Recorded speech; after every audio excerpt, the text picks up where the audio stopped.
Hey, it's Soleil, and this is episode 232 of the Orange Pill Investor. And MSTR is doing big things.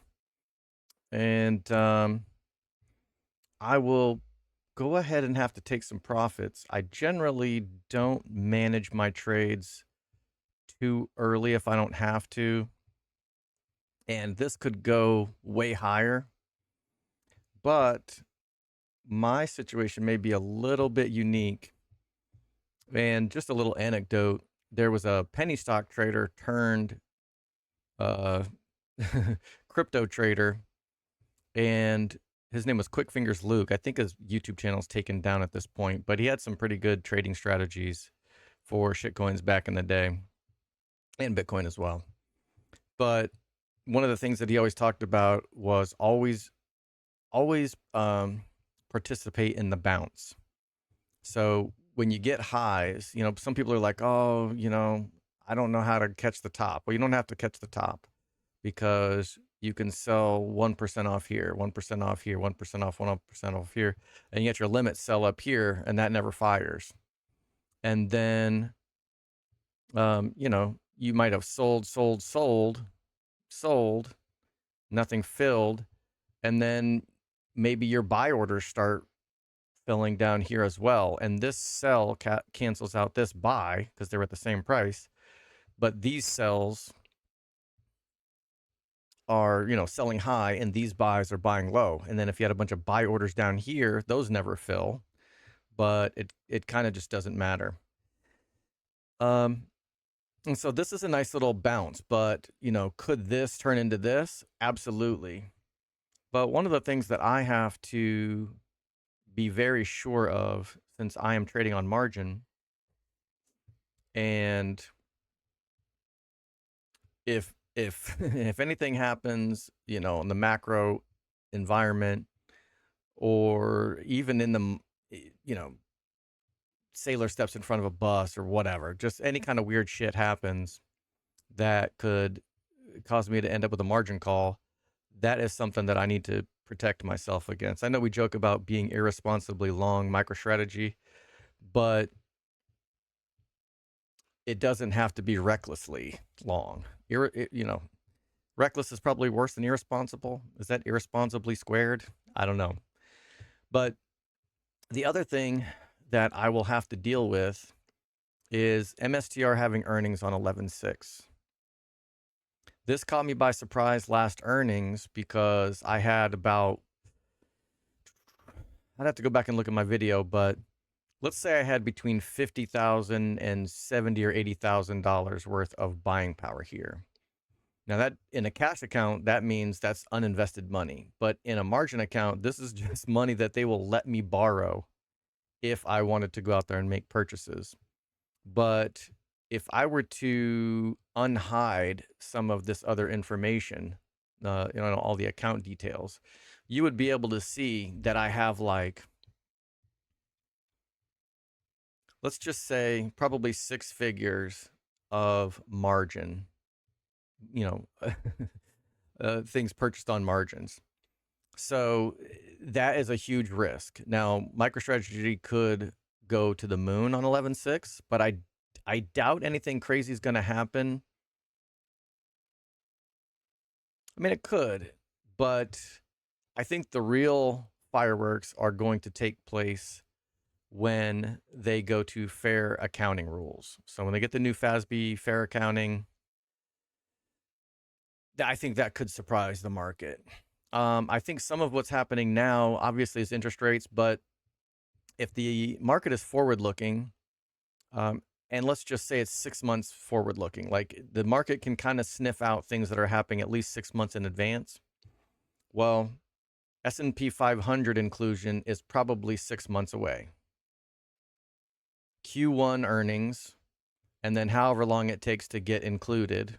I don't know what the process really is, but you can follow the Quant Bros for all of their updates on S&P inclusion. So I think between the interest rates and the market maybe sniffing out this S&P 500 inclusion, that could be, a lot of what's happening here. But but really, then again, I mean, Bitcoin, it could just be mirroring Bitcoin. Okay.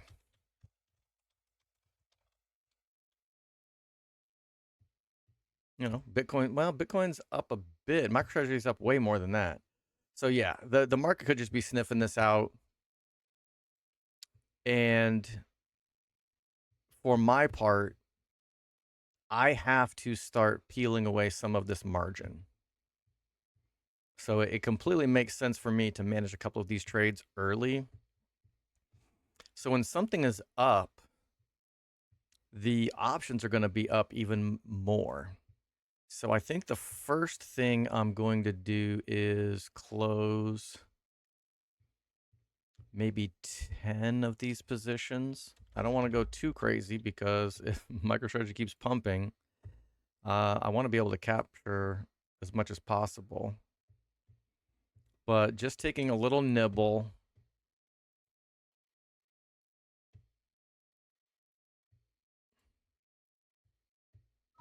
All right, that filled. So I just sold 10 calls. So my average trade price on those, I had dollar cost averaged those. I think when I started buying them, they were around this price. So the very first ones that I bought, I'm probably breaking even on those. But over about a month or so, I kept buying these all the way down under $3 a contract and got my trade price down to 338. So I'm taking a healthy what? What did I just sell these for? 284.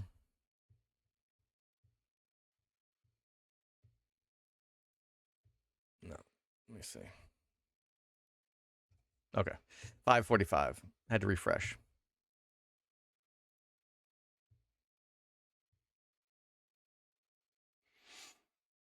So about 200 bucks. Is that 50%? Yeah.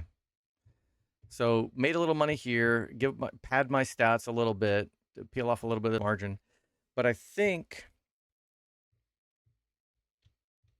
I need to reevaluate this because I wanted to carry about 50 delta per every 100 covered. So that means I only need about 1150 in delta, and these have been pumping. So now I have like 1700 delta. So I have way more than I really need. And the other thing with these is these are not leaps. These are short dated calls, and they do have the ability to pump big time. I mean, if we do get the alpha psycho omega vana gamma squeeze, then you know, these could these could go in the money or something crazy by February. But for the most part, my plan was to buy these and sell them, not buy them and exercise. So I was considering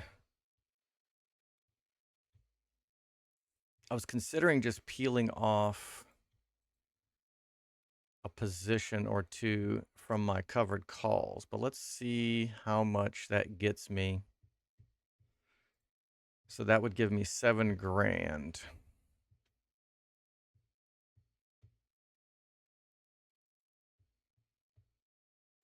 Or if I peel off another 10 of these, that'll give me another 5.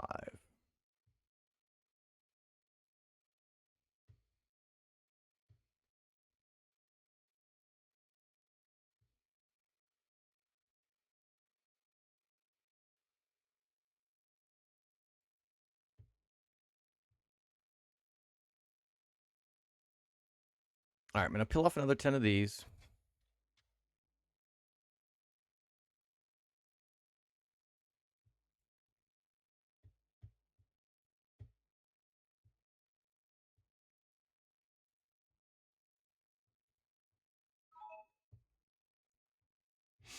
And I don't remember if I finished explaining what my worry is about earnings.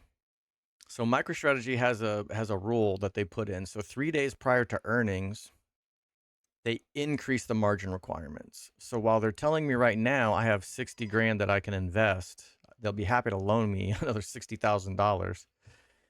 3 days prior to this, so on like 11/3, I will wake up to a way less margin. And what happened last time is I was in very close to being in danger of a margin call, and MicroStrategy's price had not even dropped. It was only because their algorithm changed right before earnings.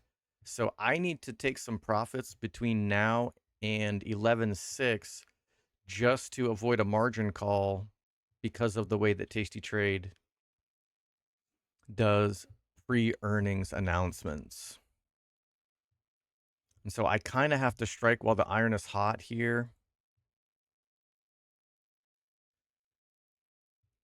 Let's peel off one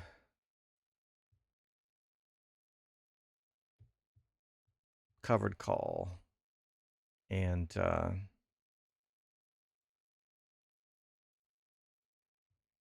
100 shares. All right, I like that. If this trend continues, I mean, I might even peel off. I might want to get closer to about 100,000 in buying power.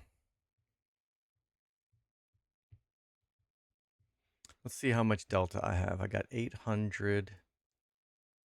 I got 1,500, and I only need 1,100. So let's peel. I'm going to close 20 more of these, I think.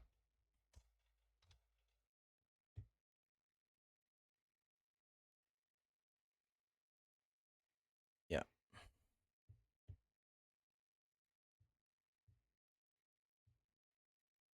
So this fits into my strategy of treating shares and long calls almost like a trading pair. So if you want to buy low, sell high, and you're buying dips, if you buy long calls on a dip, it's going to be more cost effective than buying shares on a dip. In general, I will buy more shares when I want to sell more covered calls. So after the split, I had 2,000 shares, and over a month or two, I had increased my shares to 2,300. And I kept selling additional covered calls in those, and then I used the premium from those covered calls to buy more long calls. And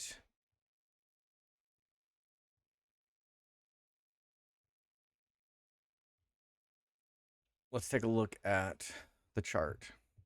So if we were going to go back and say, how would we have traded this chart and made the absolute most fuck ton of money possible?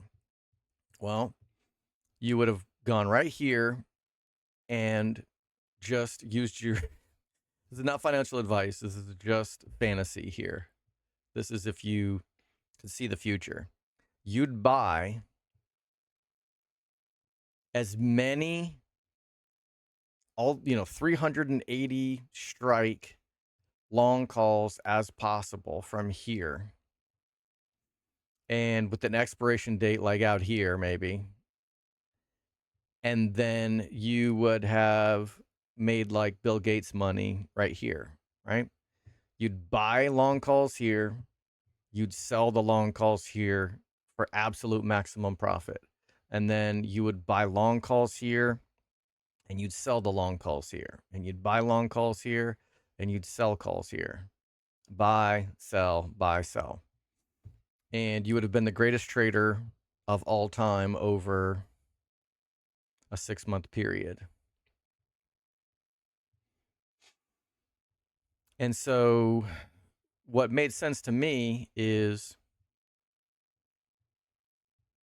on dips, buying calls, and then on pumps, selling them.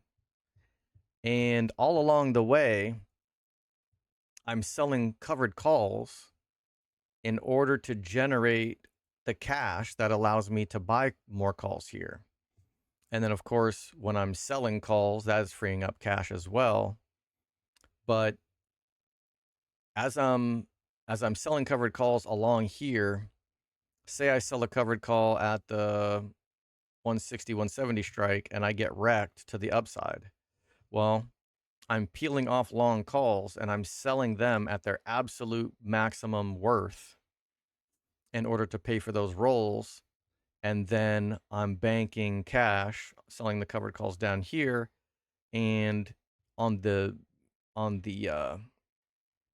when MSTR is trying to find support, then I'm dollar cost averaging into more long calls and doing the same thing on the way back up. So I don't even mind accumulating shares up here. So if I'm selling long calls here and buying shares with them, even though I'm buying at the top, those shares are not leveraged. So I'm buying one delta here. I still have one delta here. I can still sell covered calls on it. Even if I buy shares at full price here, there's still one delta here. 100 shares here is 100, 100 delta here on shares is 100 shares is 100 delta here. But on long calls, the delta is increasing. So I'm able to capitalize on selling long calls way up here. But I can buy shares anywhere. I can buy shares high, low, doesn't really matter because a share is always going to be one share. Just like the value of Bitcoin is one Bitcoin, the value of one MSTR share is always one delta. So that's kind of my reasoning for on this massive pump right here. If I need to get ready to get fucked by Tasty Trade's earnings algorithm, and they're going to cut my buying power by God knows what. I actually contacted customer service and I did a video about it, but I forget what it is. Like right now, it's like a 50%, and I think they increased it to like 75% or something. So my buying power will absolutely collapse right before earnings. And that'll be a kind of a good thing if MicroStrategy collapses, like if we get all of this rally and then MSTR crashes. Their policy would protect me from getting a margin call. So it's annoying because I feel like I'm a big boy and I should be able to handle my own, risk. But maybe it is nice to have my hand held by the exchange sometimes. So I think for now I am happy with this. I peeled off. Oh crap! How many did I peel off?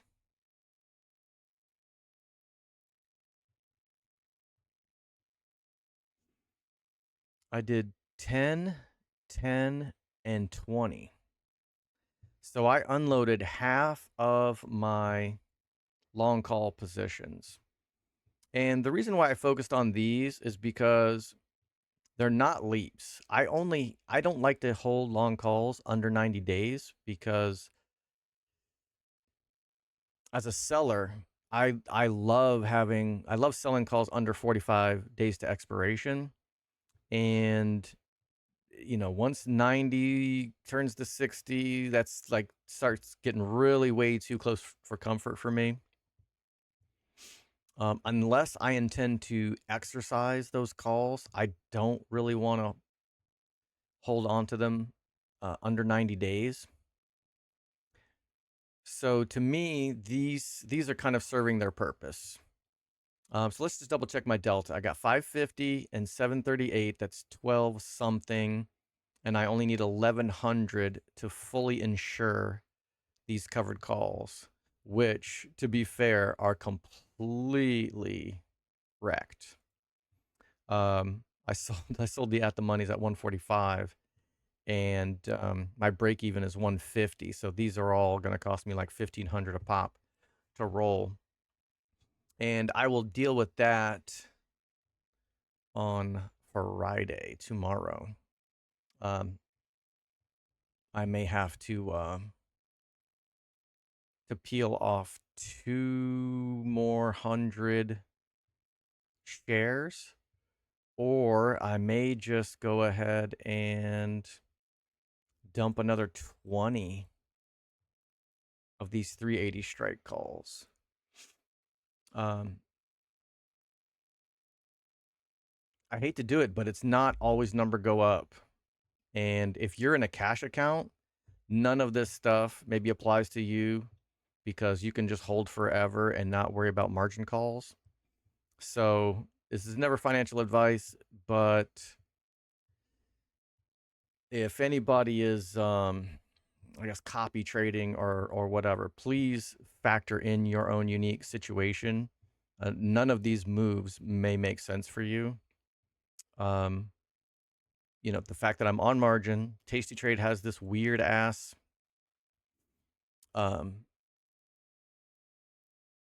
margin rule, the way that they calculate things before earnings.